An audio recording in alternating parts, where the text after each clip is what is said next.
Alors, je vais commencer par te demander déjà, voilà, le petit résumé, pourquoi tu fais cette session pour POG? D'accord. Il n'y a pas vraiment de problématique, c'est juste nos observations vis-à-vis de lui. On a remarqué c'est un petit chat déjà très, très sage. Il fait quasiment pas de bêtises, il est très discret, il est très câlin et on a remarqué en fait que très souvent c'est situationnel. Il va avoir des grosses périodes de stress ou de peur, mais vraiment à limite se cacher toute la journée et ressortir vraiment quand quand il sent que c'est passé, quoi. Et on aura beau essayer de l'attirer, le rassurer, il n'y a rien à faire. C'est vraiment, Ouais. ça lui prend des fois tellement aux tripes que ça joue sur ses intestins, tu sais, on le voit le lendemain au niveau des selles. C'est vraiment quelque chose de très ancré en lui. Et nous, on pense de nos observations que ça doit être dû à son passé qu'on ne connaît pas du tout. Tu sais, des mémoires, des choses Peut-être, comme oui. ça. Mm. Et voilà, et nous, c'est vraiment ça. On aimerait vraiment lui offrir, enfin, l'apaiser à ce niveau-là, s'il y a besoin, bien sûr, et savoir aussi s'il est libre. Oui, bien sûr. Pour pouvoir, parce que je pense pas qu'il ait commencé son expérience de vie dans les meilleures conditions pour se retrouver dans ce refuge-là, et qu'il puisse choisir sa prochaine expérience librement. Ok. Je compte Façon, les maintenant points. de 1 à 3. À mon 3, tu vas aller te mettre face à la partie physique de POG. 1, 2 et 3. Alors dis-moi, Julie, comment tu perçois POG? Il est très craintif. Il est craintif. Tu peux l'approcher, mais je sens que il y a quelque chose comme si c'était à l'intérieur de lui d'avoir peur. Il sait pas exactement pourquoi. Comme s'il y avait parfois une odeur ou un acte ou un ensemble de choses qui viennent stimuler sur une mémoire. Et une mémoire qui est traumatisante pour lui. Comme si, tu vois, c'était ouais, se rappeler d'une situation, traumatisante et du coup, il revient à l'intérieur de lui, heu, cette peur et tout son être, vibre, en fait et c'est comme si tout était, décuplé dans les sensations, dans ses ressentis, ses perceptions et c'est comme s'il revivait, heu, cette mémoire entièrement. Alors que le contexte est différent. Parce que, ouais, je le sens craintif par rapport à ça, comme si tu t'approches et que tu es une personne étrangère, il te connaît pas et ça peut être très stressant pour lui et en même temps, c'est là où c'est paradoxal. Il se sent très bien chez lui, il s'est très vite, habitué, aux lieux, aux personnes. Scanne-le bien. De haut en bas, devant, derrière. J'ai l'impression qu'au niveau, de l'estomac, c'est tout construit. Et c'est marrant parce que c'est comme si ça venait serrer et que derrière, il y a j'arrive pas à savoir s'il fait de la diarrhée ou s'il a plutôt tendance à constiper ou des selles dures. C'est très, très bizarre le mécanisme. Mais parce que là, je le sens en fait et il est stressé en fait.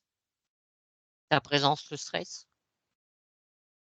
C'est parce qu'il me connaît pas et c'est comme s'il avait besoin, tu sais, de Malvina. Je vois Malvina comme si elle faisait, dans son énergie, du coup, l'intermédiaire. Elle permet, en fait, l'interaction, comme si elle venait présenter et rassurer en même temps. Il a entièrement confiance, En elle? en elle. Oui. J'ai l'impression qu'il est gêné sur, comment on peut appeler ça? L'épaule gauche avant, comme si c'était un petit peu, coincée et ça vient, comme si elle avait dû faire un mauvais, une mauvaise réception et je le vois tout petit, tu sais, comme quand il a plusieurs mois et qui joue et du coup ça a bloqué, j'ai l'impression, l'épaule gauche en avant et ouais, ça crée comme une gêne. D'accord. Tu vois autre chose qui t'interpelle. Non, c'est vraiment cette, mémoire comme si c'était rattaché à un égrégore de conscience qui n'est pas là et dedans il y a, on entend des sons heu, comme s'il avait été trappé, tu sais, avec, peut-être ses frères et sœurs. En tout cas, je vois comme une caisse et on le ramène, à un centre. Comme si la mère, elle avait été soit sauvage ou en tout cas, gest enfin, en fin de gestation, mais je pourrais pas te dire, je vois la mère trapper, gestante et les petits à côté. En tout cas, ils ont été trappés, tous ensemble et ça a été quelque chose de très traumatisant. Je vois sa mère très très agitée par rapport à cet événement. Et est-ce qu'ils prennent la mer avec? Oui, Et il a été où après? On l'a attrapé pour l'emmener où? ben, juste pour, la ramener dans un centre, je la vois très sauvage, la mère. Com Comme une fourrière, enfin, ou Un refuge? un refuge, ouais et et la mère est très sauvage. Il la stérilise pour éviter, la prolifération de nouvelles portées Oui, et du coup, ils attendent le sevrage et ils arrivent pas, en fait, à créer un rapprochement humain avec elle. Donc elle, elle va être relâchée une fois que les chatons seront assez grands et sevrés et autonomes. Ils ont quoi? 3 mois et demi, 4 mois, quelque chose comme ça. Il y en a un qui est très, farouche aussi, qui va être relâché avec la mère, mais pareil, stérilisé. Et les autres, comme ils sont plus sociables, on je sais pas, je vois une mise à l'adoption, en fait, des autres chatons. d'accord. C'est là où Malvina est allée chercher? Oui, Cette mémoire de peur qui fait qu'il est craintif, de stress, est-ce qu'elle est liée à ce lieu ou est-ce qu'elle est liée encore à autre chose? Est-ce que c'est une autre mémoire? c'est au lieu, à l'événement, à la mer, en fait, comme si tout s'était imprégné. Ouais, c'est comme un claquement, métallique, en fait et une odeur, je sais pas, d'antiseptique ou quelque chose qui est propre aussi au refuge. Donc c'est un stimuli à la fois enfin très sensoriel, en fait, qui fait que ça déclenche chez lui un état de panique. C'est vraiment je le vois très complètement paniqué, complètement perdu. D'accord. Est-ce qu'à son début d'incarnation, Pog était autonome? Oui, Oui. dans une mais en lien toujours avec, une conscience collective animale. Relié déjà à une conscience collective animale avant l'incarnation. Oui,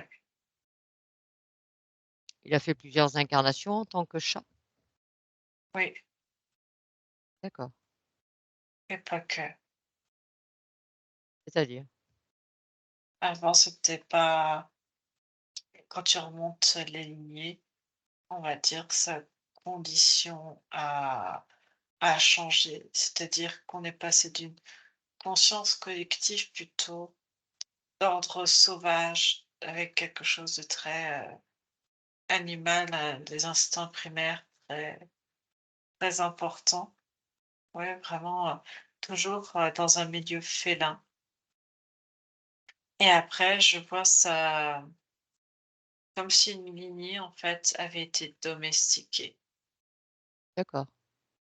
Est-ce que le fait, quand il arrive en fin d'incarnation, qu'il quitte le corps, quelle que soit son incarnation, quand il est relié à ces consciences collectives, est-ce qu'il y a toujours un lien qui le rattache à cette conscience collective, même, une fois désincarné? Oui, Est-ce que ça a une influence après pour se réincarner? Le fait d'être toujours relié à cette conscience collective? oui, parce que c'est comme s'il se réincarnait à chaque fois avec les mêmes groupes, heu, d'âmes, on va dire, Mmh. toujours avec ce même groupe, heu et du coup, en fait, il transporte à chaque expérience, c'est comme si ça allait, cloisonner encore plus dans quelque chose de l'ordre de la domestication et en même temps, à vouloir impérativement comme, si tu veux, la mère, c'est à chaque fois la mère et ses chatons, il y a à chaque fois, la mère est comme le membre alpha et Ouais, puis après tu as les petits derrière. Au total, ils sont 7 et en fait, la mère a par peur, par toutes les mémoires, en fait, qui sont créées, ça fait comme un égrégore collectif et ben, la mère, heu, à chaque fois, en fait, réattire tout le monde, en fait, dans quelque chose de l'ordre de la domestication, de l'ordre, hem, ouais, entre la domestication et elle, tu vois, un esprit de vouloir rester, sauvage. Donc ça crée, des formes de peur, de déséquilibre et des traumas. Parce que c'est pas la première fois que, ils sont attrapés, enfermés, en fait. donc il y a aussi des mémoires, on va dire, de déjà vécu, Oui, qui sont maintenues par ces égrégores. oui. Quel serait le moyen, Julie, pour que conscience, admettons, telle que celle de Pog, heu, une fois désincarné, pour qu'il se détache de cette, conscience collective pour pouvoir avoir le choix d'incarner ce qu'il veut incarner? C'est parce qu'il fonctionne. C'est une conscience animale vraiment pure et il fonctionne en collectif. C'est un animal qui vit en groupe, en fait. Eux vivent en groupe. À leurs origines, ils sont un groupe. D'accord. Donc ce sont des consciences qui vont pas chercher forcément à évoluer dans d'autres incarnations? Moi, ils évoluent dans ce qu'ils connaissent. Est-ce que le fait de cet égrégore, de cette conscience collective, ça a tendance quand même à les maintenir et à les empêcher quelque part d'aller vers autre chose? Oui, oui, parce que dedans, ils gardent des mémoires et des traces de peur, de choses qui traumatisent. Et que forcément, quand il y a une réincarnation, heu, ils se réincarnent avec ces programmations-là. Donc le contexte va être de plus en plus négatif pour eux. Oui. Alors qu'est-ce que ce type de conscience pourrait faire pour être, avoir, peut-être envie d'évoluer vers autre chose? Ou c'est même pas une histoire d'évolution, d'expérimenter autre chose? Au lieu de les enfermer dans forcément des vies animales. C'est d'aller au cœur, en fait, de la conscience collective pour qu'ils puissent tous, en même temps, se de comprendre et déjà d'enlever à chaque fois cette peur et qu'ils prennent des décisions. D'accord. Parce que POC, en fait, comme il y a des peurs, il peut y avoir des perturbations, même s'ils ont un matériel éthérique euh, type phénoïde. Des fois, il y a des, pas comme des ratés, mais il a failli, tu vois, je vois POG qui a failli s'incarner, en fait, dans, comment ça s'appelle, on dirait un chouka. Chouka, c'est quoi ça? Un chouka, c'est comme une grosse corneille, très grosse, et qui est complètement sauvage. D'accord, OK. Alors on va revenir vers Pog, la partie physique. Est-ce que tu vois qu'il pourrait y avoir des dispositifs? Non, il n'y a pas de dispositif sur lui. Alors je t'avais demandé, est-ce que tu ressens la présence de la partie subliminale de Pog avec lui? Elle est pas avec, elle est pas complètement avec lui. C'est-à-dire que, il y a une partie et une partie dans l'égrégore collectif. D'accord. À quel pourcentage? 50-50. Pourquoi cette partie n'est pas, on va dire, avec la partie physique? Pourquoi est-ce qu'elle reste reliée à cet égrégore? Parce qu'ils sont une conscience collective et qu'ils sont tous unis pour être sûrs que même s'ils sont séparés dans leur corps physique, ils puissent toujours se retrouver. D'accord. On a eu vu d'autres, consciences animales, Anne-Julie, on sait bien qu'ils sont tous de toute façon reliés, quelles que soient les races, ce qu'ils incarnent, des égrégores collectifs, mais pas pour autant ils y restent à 50. Oui, c'est leur fonctionnement. Par peur de se perdre et parce que leurs énergies sont très semblables entre eux, donc c'est comme ça qu'ils fonctionnent. Ils fonctionnent à chaque fois comme ça depuis qu'il y a eu, la domestication, en fait, depuis qu'ils ont été attrapés la toute première fois. D'accord. Quelles sont les conséquences pour, Pog, on va dire, d'avoir, on va dire qu'une moitié de lui? Il n'a pas un fonctionnement optimal, mais surtout, c'est qu'il a les conséquences de la conscience collective et il vit, en fait, avec les informations en permanence de l'égrégore et l'égrégore est majoritairement nourri de peur et de mémoires traumatisantes et avec, un désir, en fait, surtout très important chez certains plus que d'autres de rester sauvage, en fait. D'accord. Alors, on va dire ces 50 que tu as là, avec la partie physique, vérifie déjà bien, fais toutes les vérifications pour être sûr que ce soit bien à Pog, Oui, oui. Et ce que je veux, Julie, c'est qu'on aille retrouver l'autre partie aussi, dans cet égrégore. On va y aller dans cet égrégore, si tu veux bien. j'y suis. Tu y es déjà? Est-ce que tu retrouves cette conscience dans cet égrégore? Oui, Alors tu nous présentes, tu lui expliques qui nous sommes et la part de qui nous venons. oui, Et impérativement, tu lui partages les informations de ce que nous avons découvert, bien sûr, Anne-Julie, concernant cet égrégore, ce qui circule à l'intérieur, du fait de comment ça les maintient, ça les enferme, ainsi que les conséquences pour leur partie physique. oui. Quelle est sa réaction? Il y a comme une analyse qui est faite C'est parce bien. que si tu veux, l'information circule dans tous les grégores, Oui, donc dans cette énergie collective et il y a plein d'informations et en fait, ça perturbe, l'analyse de chaque donnée parce que tu sais pas à qui ça appartient. combien de consciences sont reliées à cet égrégore? 7, 7. oui, Et dans ces 7, il y a sa mère et ses frères et sœurs? oui, Alors que chacun prenne bien les informations et sache faire son tri de ce qui lui appartient, de le différencier. oui. Et qu'est-ce qui se produit, Anne-Julie?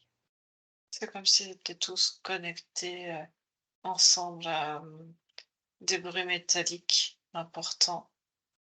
Heu, je les vois beaucoup plus gros comme s'ils avaient été des lions dans des Les cages? cirques ambulants et en fait, tu entends des bruits de métal, de cages qui tombent, en fait, devant eux et ils sont comme ouais, ils sont prisonniers, en fait, dans des espaces beaucoup trop exigus pour eux et c'est ça qui remonte à la surface. Est-ce que ces consciences sont prêts à se libérer de ça? Est-ce qu'elles ont compris l'impact de ces mémoires? Ils ont du mal à se détacher de ça parce qu'ils pensent que si ils oublient ce qu'est capable de faire, l'être humain, ils pourraient oublier, en fait, qui ils sont et se faire manipuler et penser que les choses qui sont normales, en fait, ne le sont pas. Parce qu'à la base, c'est des des grands félins. Mmh. C'est pas des lions, c'est comme une autre, race d'une espèce, ouais, c'est une race d'une espèce qui a complètement disparu et qui se rapproche, ouais, du lion. Oui, mais de ces incarnations, Anne-Julie, il faut qu'ils nettoient les informations, c'est-à-dire qu'ils ne gardent que ce qui est essentiel. En avoir connaissance, c'est Pour bien. eux, c'est essentiel de garder cette information de cet enfermement dans ce cirque. Se Parce détacher des émotions qui relient, par contre, qui en découlent. ils peuvent pas, ils n'y arrivent pas comme ça. Ils veulent garder pour toujours se souvenir qu'ils ont, un instinct sauvage en eux. Et être sauvage, ça veut dire être, libre. Faut que tu leur fasses comprendre, Anne-Julie, que s'ils veulent pouvoir redevenir libres dans tout ce que ça comporte et sauvages, il faut qu'ils se détachent de ces émotions. Sinon, leurs incarnations va s'empirer. Je transmis ce que tu m'as dit. Est-ce que tu penses qu'ils sont prêts à se libérer de l'émotionnel lié à ces incarnations, on va dire, en cage, pour n'en conserver que l'information et se libérer des mémoires émotionnelles? Ça les plombe. Ils peuvent se couper de ça effectivement, mais pour moi, ils ont encore du mal à se détacher de l'énergie collective. Parce que s'ils se détachent de l'énergie collective, ils ont peur de se perdre. Alors montre-leur, Anne-Julie, explique-leur qu'ils se projettent et qu'ils voient, en étant individuels les uns des autres, ce que cela produit. Le fait d'être détachés les uns des autres. Ils observent. Cela leur demande de prendre beaucoup plus d'informations, de prendre toute l'information collective, l'unicité, d'en faire un, que l'unicité devienne unique pour chacun. Eh bien, qu'ils le fassent. Ouais, On peut avoir accès à toute l'information sans pour autant être reliés les uns aux autres. Être totalement autonome et avoir les mêmes informations. Moi, si tu vois que ça peut produire que cet égrégore se dissout. il y en a un. En fait, ce qu'ils font, c'est que comme l'idée vient de POG, Oui, ils testent en fait l'information pour tout le monde. C'est comme si à la fois il était encore relié, mais en même temps complètement détaché. Et les autres restent reliés dans l'esprit collectif en attendant de voir ce que ça peut donner et si effectivement, après derrière, ils peuvent retrouver une forme l'autonomie. d'autonomie. Oui. Tu veux me dire qu'ils veulent observer après ce que ça va produire pour Pog dans sa vie, si ça produit Ouais, un changement effectif et de là, ils auront l'information pour savoir si eux, ils se détachent ou pas. ouais, D'accord. Pog a compris qu'il peut leur partager les informations sans pour autant être relié à cet égrégore. oui. Il OK. transmet les informations en communiquant. Oui, l'information est partout. On peut communiquer sans créer pour autant des liens qui nous maintiennent. Et qu'est-ce que fait Pog après? C'est comme s'il était complètement seul. Il regroupe toute son énergie pour n'en faire qu'une. Oui, il retrouve son autre moitié qui était dans le physique? Ouais, ouais, ouais. Regarde, une fois qu'il est réunifié, qu'est-ce que ça produit? T'es là? Oui, je suis là, Julie. Oui, c'est comme tu veux. Je t'ai dit, regarde ce que ça produit, le fait d'être réunifié. Pog. Il y a comme s'il reprenait toute la place dans son corps. Ça redonne, comme il est plein, ça reconfère comme plus d'importance, plus de volume. C'est qu'avant, comme il était que moitié, et ben, il se sentait beaucoup plus fragile ou plus peut-être fragile dans le sens attaquable. Alors que là, il est en entier, ça redonne de la consistance, une forme de puissance quelque part à tout le corps, et s'entraîne un état sécuritaire en fait. Est-ce que, est-ce que tu vois qu'il a bien complètement réintégré ce corps physique, complètement réunifié avec le physique? Ah oui, Oui. oui, ça c'est très facile pour lui. Parce que ça lui permet aussi de vivre un peu plus en conscience avec toutes les informations qu'il a emmagasinées, d'être un peu, ouais, plus serein, plus calme. Et du coup, il s'est coupé de tous les traumas, tous les stimuli traumatisants. Oui, il faut que tu lui montres que cette part physique, en tant que POG, a eu aussi quelques traumas par ce refuge, par d'avoir été coupé de sa mère. Ces mémoires doivent être logées quelque part dans le physique. Oui, Est-ce qu'il peut libérer ces mémoires, transformer l'information, oui, voilà, pour apaiser le physique craintif? Il rassure ce corps est en totale sécurité, ouais, qu'il réinforme tout ce corps. c'est bon ça. D'accord. Ce que je voudrais, Julie, c'est qu'on se penche du côté de cette gêne au niveau de l'épaule gauche, Non, là, en avant. il dit, il dit pas encore. Il retourne, il retourne en fait, il retourne dans l'énergie des siens pour faire, pour montrer le bilan en fait, pour faire le bilan du changement d'état qui vient de procéder. D'accord, il est parti leur partager. Oui, parce que c'est comme si ça avait créé encore plus de stress ou d'inquiétude. Donc ils partagent et que comme ça, ils peuvent, chacun décider de ce qu'ils veulent faire et qui sont tout aussi en fait, le groupe, ils sont rattachés, on va dire, par, leur génétique d'un point de vue éthérique.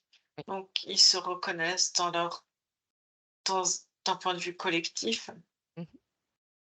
et en même temps, ils sont complètement indépendants et ça permet que chacun puisse, s'ils veulent se retrouver, pouvoir se retrouver et en même temps que chacun puisse vivre, l'incarnation, en tout cas actuelle, de manière beaucoup plus, fluide et sereine. OK. Est-ce que ce changement, Anne-Julie, peut, s'il le désire, on va dire, quand il aura fini son incarnation de POG, à l'expérimenter ce dont il a envie? Ou est-ce qu'il va être encore rattiré par cet égrégore, à cet ancien égrégore? Il est attiré par, l'énergie des siens, mais c'est comme une discussion d'énergie entre eux pour les incarnations, en fait. Je suppose qu'il sait qu'il peut incarner ce qu'il veut.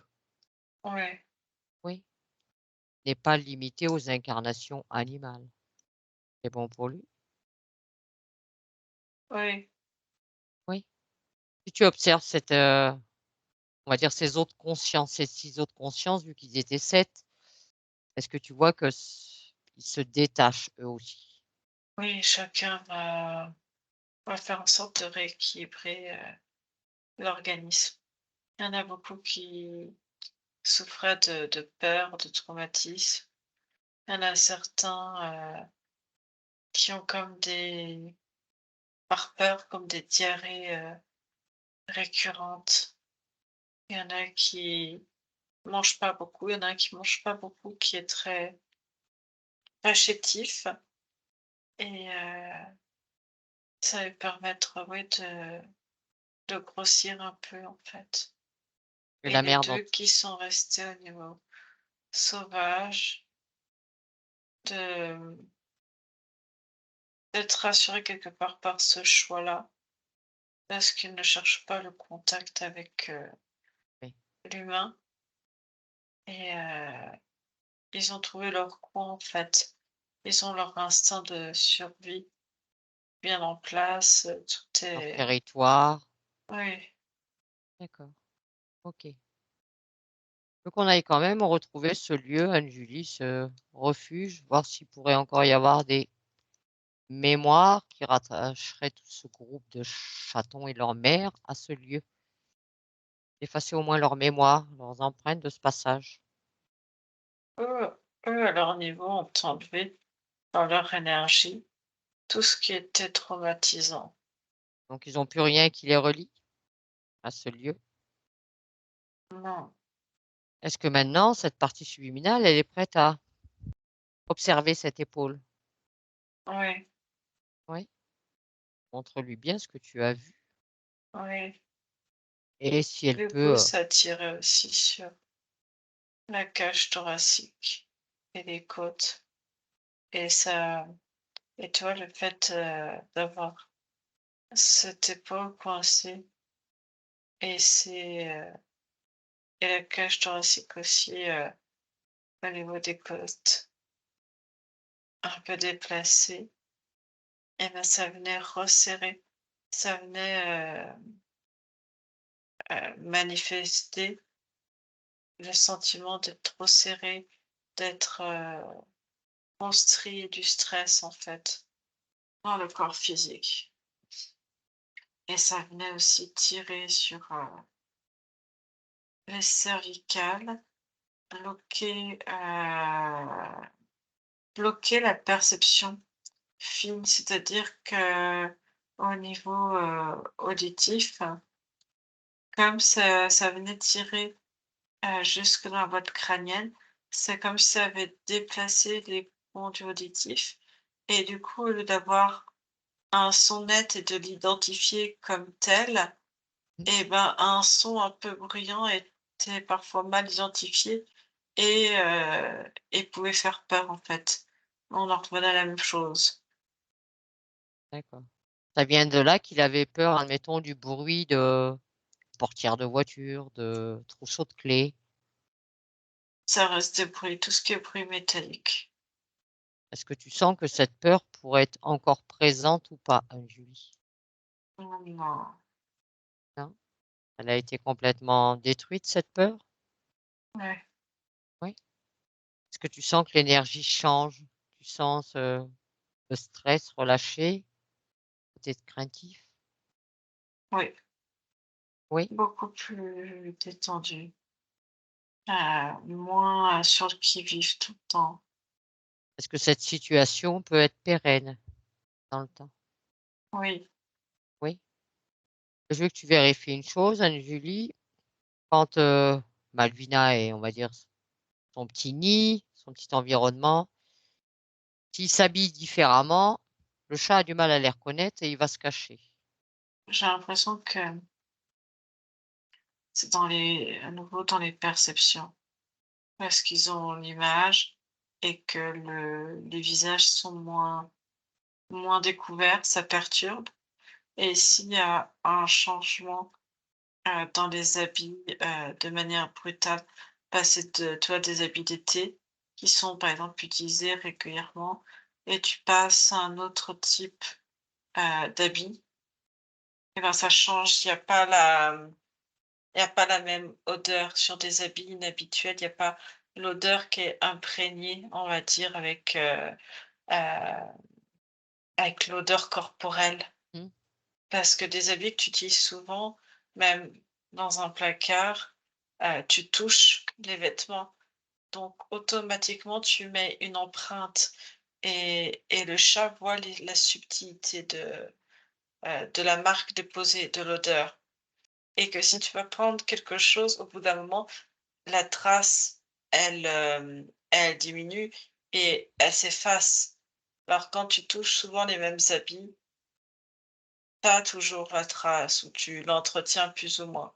Mmh. Mais si tu mets des habits d'un côté, eh ben, tu les touches plus. La mémoire, la trace olfactive, enfin, c'est comme des traces pour eux. Ça fait, enfin, je sais pas comment dire ce que je vois. Ça fait comme une trace phosphorescente. Mmh. Eh ben, ça disparaît. Et que si tu y mets, eh ben, il y a le temps, en fait, que l'imprégnation se fasse. Pour les vêtements. Ouais, D'accord. Et Melvina, hein, quand on va changer les vêtements de saison, on va se rouler dans nos armoires avant de les enfiler. OK, Anne-Julie. Prends le temps de l'observer. Est-ce que tu vois qu'il pourrait y avoir autre chose? Pourrait être amélioré pour Pog? non, je vois qu'il y a une attention particulière à la propreté et tant que la ce que j'ai comme information, que la gamelle d'eau et de nourriture, il faut bien que ça soit dans un coin distant de l'endroit où il peut aller dormir, même s'il dort un peu n'importe où, mais il y a et loin aussi de la litière. C'est important que la litière, qui est un endroit sale qui laisse des traces, soit bien dans un endroit, Isolé. isolé et que pour lui, ça soit pas un endroit qu'il associe à un endroit, où ça doit être propre. Oui, on va pas mettre ses croquettes à côté de sa litière. Oui, Oui, ce qui est compréhensible aussi si on a un peu de jugeote. mais des fois, suivant je vois des pièces exiguës, des personnes qui mettent tout ensemble parce que les pièces sont petites et que c'est plus pratique, tout est ensemble et en fait, même s'il y a des endroits où il a l'habitude de se laver ou quoi que ce soit, ouais, il faut bien séparer. Oui. Dis-moi, Julie, est-ce que cette partie subliminale accepterait de parler avec moi? Oui, Oui? Non, si tu veux bien, tu me crées un chant télépathique et à mon 3, je parle directement avec Pog. 1, 2 et 3. Pog, oui, comment tu te sens maintenant, Pog, dis-moi? bien mieux. Bien mieux. Oui, Dis-moi, Pog, on va dire ta maîtresse qui partage ta vie, Malvina, voudrait savoir si la nourriture qu'elle t'apporte, ça te convient, que c'est bon pour toi. oui, la couleur du récipient, les gamelles, c'est ça. Oui? Peut-être plus bleu, ça serait mieux. Elle prend note. Clair. Le clair. Est-ce que tu aurais d'autres désirs, que ce soit d'un point de vue alimentaire, d'un point de vue de, je sais pas, de ton petit confort, de ce que tu aimes, de ce qui te fait plaisir, ce qui te fait vibrer? Oh, je suis proche de mes maîtres et j'aime me rouler dans et m'imprégner de l'odeur. Ça me permet de faire un état des lieux, savoir si tout est normal. Tu es à l'aise dans cette maison, dans cet appartement? Est-ce que tu te sens bien? Est-ce que les fréquences te conviennent? Oui, Oui. oui, Tu sais que tu peux y installer aussi tes fréquences avec celles de Malvina et de tous ceux qui habitent ce lieu. oui. Dis-moi, Pog, d'après Malvina, elle me dit que tu joues très peu, tu es très peu joueur. Elle voudrait savoir qu'est-ce que tu aimerais comme divertissement? Il y a des choses qui te feraient plaisir pour te divertir. De pouvoir courir, monter, descendre, d'aller dehors. Tu aimerais aller un peu à l'extérieur? Oui, Oui. Est-ce que si tu vas à l'extérieur, tu arriveras à revenir si Malvina t'appelle sans trop t'éloigner? Oui. Oui. Voilà, parce que quand nous avons, moi-même, bon, moi j'ai un chat, c'est différent. Mon contexte est un chat qui rentre et qui sort comme il veut. Mais c'est vrai, quand on a l'habitude d'un chat qui est toujours dans un appartement, on a peur de l'emmener dehors, on a peur qu'il se perde.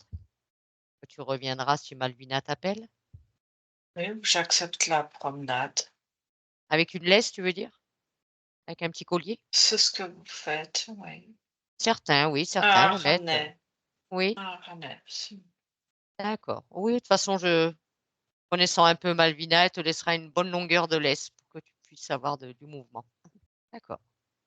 Est-ce qu'il y a autre chose qui te ferait plaisir ou que tu voudrais lui dire à Malvina? Non, que je suis très bien et que je suis reconnaissant de toutes les attentions qu'elle me porte. Et oui, si nous sommes là aujourd'hui, c'est eh bien, grâce à elle parce elle s'inquiète de ton bien-être. Oui, je le sais. Ok. Alors, si tout est ok pour toi, Pog, je vais te laisser et nous te souhaitons une belle continuation, une belle incarnation. Merci. Ah, Ah, ma Julie est belle. déconnectée. Oui, ça va. Ça va, Malvina? Oui, ça va. Il est mignon, ce petit Pog.